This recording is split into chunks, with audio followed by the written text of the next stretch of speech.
नमस्कार दोस्तों, स्वागत है आपका WBX में। हम लोग पर्सनल ब्रांड कैसे बनाते हैं ये डिस्कस कर रहे हैं। बहुत ज़्यादा टाइम वेस्ट नहीं करेंगे, स्टार्ट करते हैं। अगर आप अपने आप को as a personal brand market में मोनेटाइज करना चाहते हैं, आप चाहते हैं कि लोग आपको देखें, आपको सुने, जो चीज़ आप सेल कर रहे हैं या बता रहे हैं उसको ख़रीदें, तो उसके लिए दो चीज़ें चाहिए होंगी। ऐसे समझिए कि वो दो बड़े बड़े पिलर्स हैं जिसके ऊपर आपका पर्सनल ब्रांड खड़ा होता है।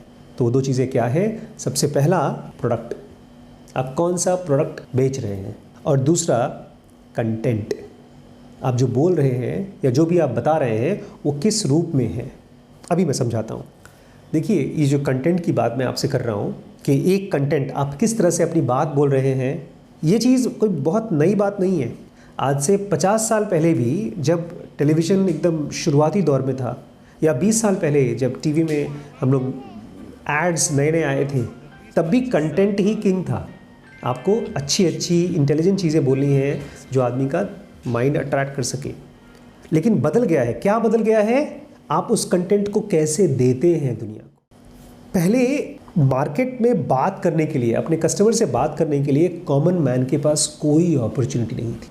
आज से 15 साल पहले तक, यहाँ तक कि जब यूट्यूब आया है, जब फेसबुक पहली बार आया है, तब भी लोगों को नहीं मालूम था कि हमारे पास कितनी बड़ी ताकत आ रही है। कॉमन मैन के पास वो ताकत आ गई है जो पहले एक टीवी चैनल के पास था। आप मान लीजिए अपने आप को एक ब्रांड बोलते हैं कि मैं वैभव, मैं ब्रांड हूँ, या मैं कहता हूँ डीप नॉलेज या आशीष शुक्ला एक ब्रांड है। तो मुझे अगर अपने कस्टमर्स से बात करनी है तो मुझे जाना पड़ता था न्यूज़पेपर में। न्यूज़पेपर में ऐड देना पड़ेगा, और उसमें भी मैं किससे बात कर पाऊँगा? वो कुछ 10, 15, 20, 50, 100 लोग जो कि हमारे शहर में हैं, जो मुझे सुनना चाहते हैं।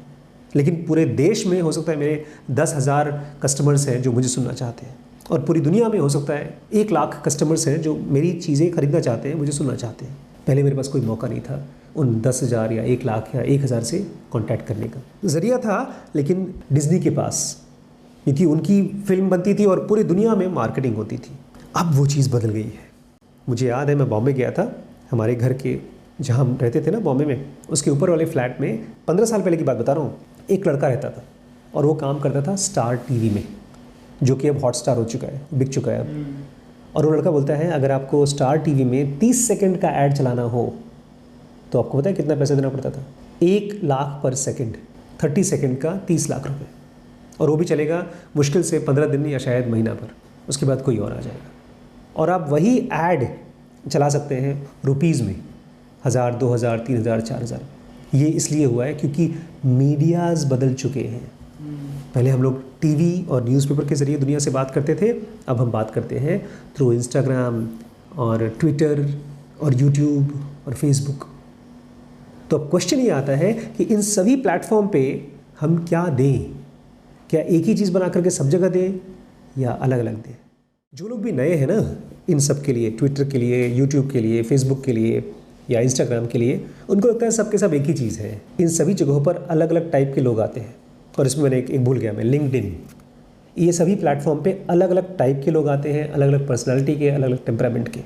इसलिए आपको उन्हीं के हिसाब से कंटेंट बनाना पड़ेगा। बल्कि कंटेंट भी नहीं कहना चाहिए, माइक्रो कंटेंट कहना चाहिए।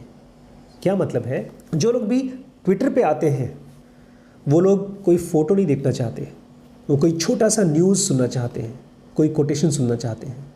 अगर आपने कोई 10 मिनट का वीडियो बनाया है तो वो फेसबुक पे काम नहीं करेगा। फेसबुक के लिए आप जाके देखिए किस तरह के वीडियोस हैं जिनको ट्रैक्शन मिलता है, वो फेसबुक के लिए बनाइए।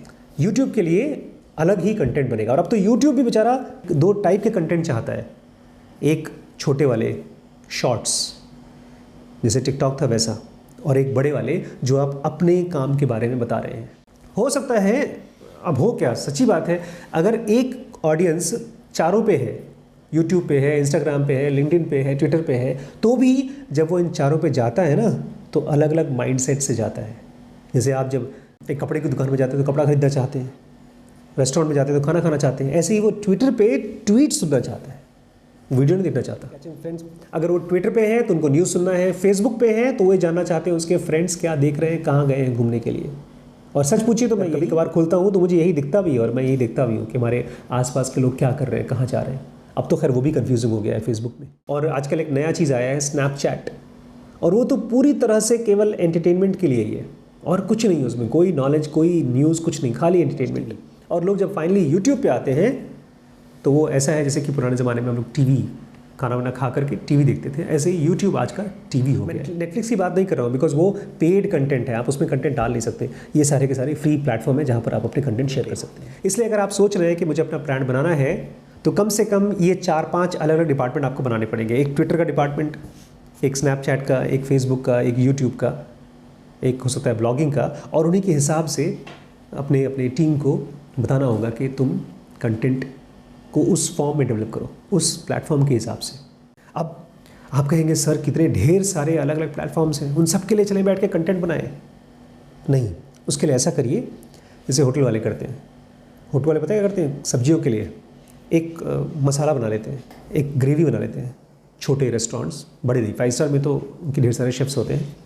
एक मेन कंटेंट तैयार करिए और उसी में से इंस्पायर होकर के आपका ट्वीट भी जाएगा, उसी में से इंस्पायर होकर आपकी व्लॉग बनेगी, उसी में से आपका यूट्यूब और स्नैपचैट भी जाएगा। बट एक मेन कंटेंट आपका होना चाहिए कि मेरा इस हफ्ते का या इस हफ्ते में 2 कंटेंट ये वाले पीसेस होंगे, वो मेन होगा, उसी में से आपका बाकी कंटेंट निकलेगा। इसको ऐसे सोचिए जैसे आपके पास एक खरगोश है। खरगोश को जानते हैं क्या क्वालिटी है खरगोश की? बहुत तेज़ रिप्रोडक्शन करता है, 10-10 बच्चे। परेशान हो जाएंगे अगर आप खरगोश रखते हैं अपने पास। एक साल में आपके पास 20, 25, 30 खरगोश हो जाएंगे।